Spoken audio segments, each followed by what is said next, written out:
Aktris Nikita Mirzani membongkar kisah asmaranya dengan sang kekasih, John Hopkins.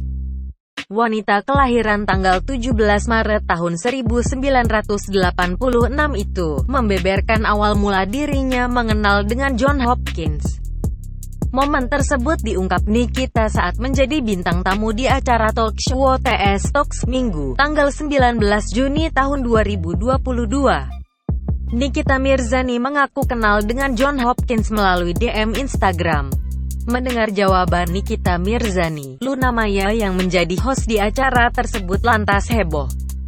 Wanita yang kerap disapa Niki itu juga mengaku kalau dirinya di DM oleh John Hopkins dan baru membukanya selang berapa hari. Nikita Mirzani lantas menunjukkan bukti DM dari sang kekasih. Luna Maya yang penasaran langsung membaca DM tersebut. Ibu tiga anak itu lantas menjelaskan momen dirinya bertemu dengan John Hopkins. Nikita menjelaskan kalau dia mendapat undangan dari American Racing Team, dan lalu disiapkan tiket beserta keperluan lainnya. Belum lama kenal, Nikita Mirzani mengaku belum mengetahui karakter lebih dalam. Bahkan, ia dengan jelas masih dalam proses penjajakan dengan sang kekasih. Sempat disinggung untuk bertemu kembali, Nikita Mirzani mengaku tak bisa memastikannya. Sebab ia kini sedang disibukkan dengan proses syuting.